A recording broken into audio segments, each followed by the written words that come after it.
on your skin.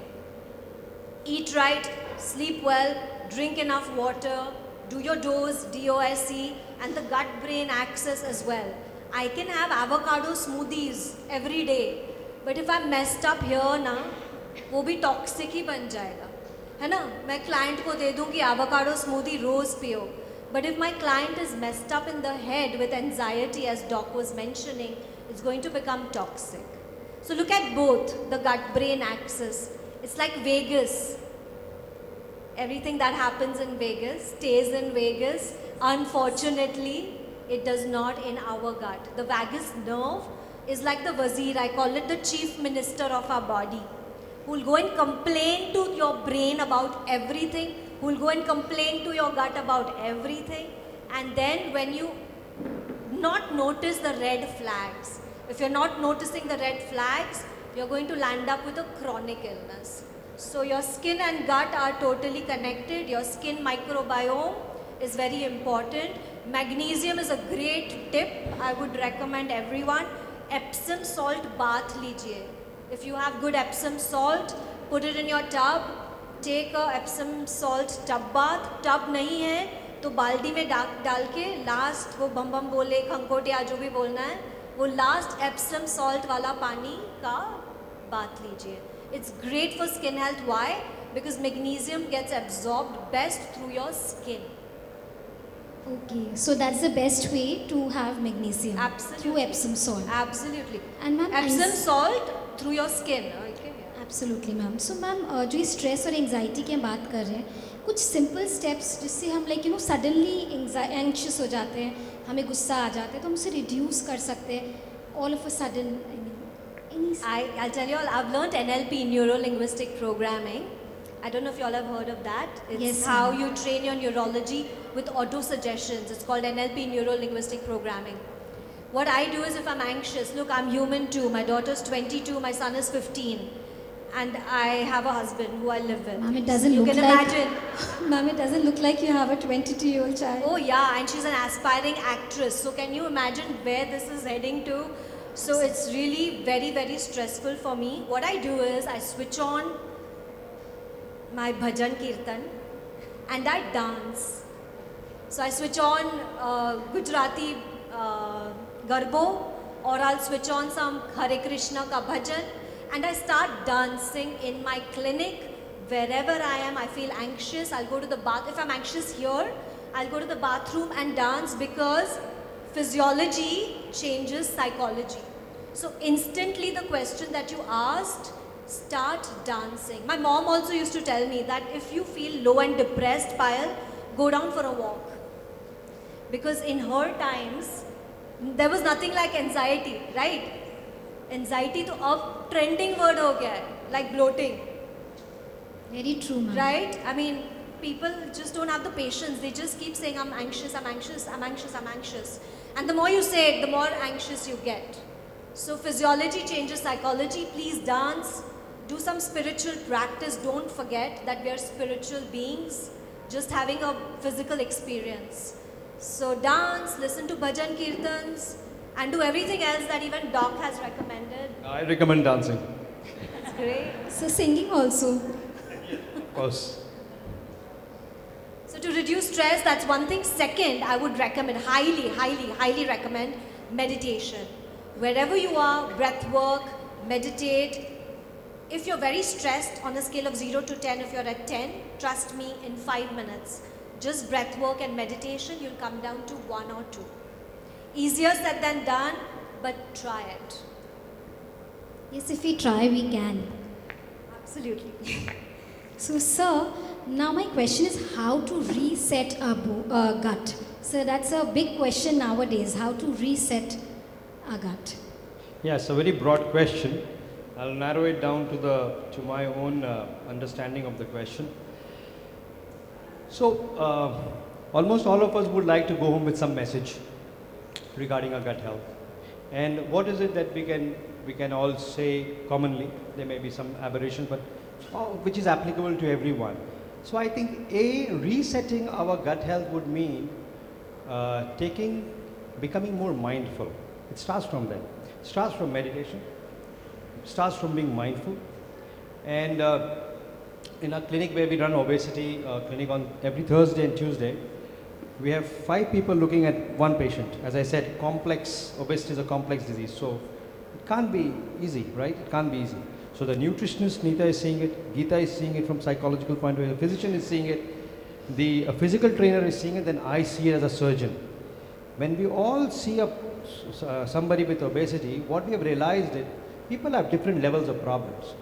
Dietary problems, physical activity problems, mind problems. There's something weighing on them. There's some sort of a stigma, some sort of a bias, some sort of emotional trauma.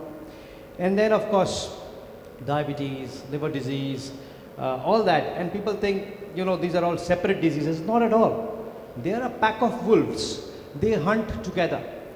They are a pack of wolves. They hunt together. If you have obesity, you will have poor gut health, you will have diabetes, you will have hypertension, you will have liver disease. Have you heard of somebody who's fit and still has diabetes? Very rare, right? Uncommon. Maybe type 1, but not type 2. So you would probably see there is a group which is having all these problems in different combination. What does it mean? It means this cohort of people, which is a large majority now in the society, needs to alter each one of these facets that I talked about. It starts from the mind. Meditate. Anvesha is here, our pioneer. So meditate, meditate, meditate. Maybe once a day, maybe twice a day, maybe just do 10 minutes in the morning, maybe do 5 minutes, even do 3 minutes. Do it in the traffic signal, damn you, but do it. So when you are locked in your traffic signal, instead of cursing the other person, just meditate. Close your eyes, breathe, breathe. So that's one. Number 2, what you eat and when you eat is important. If I have to eat, I have been eating for last 15 years, not that I am boasting, it's just that I've become a little more mindful. So I'll eat only fruits and eggs and sattu or lassi in the morning. That's it for last 15 years. I've never got bored. Some people ask me how, I say I'm married for 25 years, how can I get bored? So never get bored with the same thing at 7:30 in the morning every day after my exercise. So that brings us to the third point, which is exercise. Do you need to go to the gym? Why? Can you exercise in the house? Yes. Can you do it as soon as you wake up? Yes. Do you need to have a trainer, celebrity trainer from Bombay, Pune, Goa? You can afford it, you can, but you don't need it, really. You could do your simple exercises of push-ups and squats and whatever you can. You can even buy your 10 kg dumbbells and you do whatever you will with it. And you are done. Your 15-20 minutes is enough. So our physical trainer will all typically give them 15 minutes of doable exercises, which is from A to Z. Not that somebody is on a wheelchair can't exercise. We give exercises to people on wheelchairs. They are 120 kilos, 140 kilos, but they can do their lifting weights while sitting on a wheelchair. There is no excuse for anyone to say that I cannot give 20 minutes in the morning. Even if you were the President of the United States, you could give it. You could. But what can be more important than taking care of your body? So that would be my number 3 point. Number 4 point is, while in the day you're working 8 hours or 6 hours a day, have a non-distracted mind. You may be thinking, oh, this gastrosurgeon is going tangentially, he's lost his sight. Not at all. I know which way I'm taking the boat. If you are working for 6 hours a day, 8 hours a day, please keep your mobile phones aside. Doctor Sahab, aap phone nahi uthate. Yes, because I'm working for someone who is more important than your call. It's okay. If you are here and listening to me, listen. If you are somewhere else, be somewhere else. If you're in Bombay, stay in Bombay. If you're in Calcutta, stay in Calcutta. While staying here in Calcutta, do not think of what is going to happen in Bombay. It's not going to make a difference to you.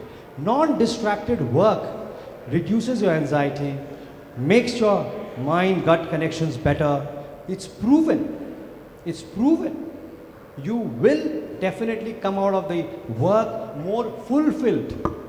You will feel satisfied in having done that. And finally, when you have an evening to yourself, again unwind yourself slowly. Get to the mode of being relaxed, meditate, have a bath, talk to your family and friends. What is the use of earning so much if you cannot even afford 2 or 4 hours for your family and friends.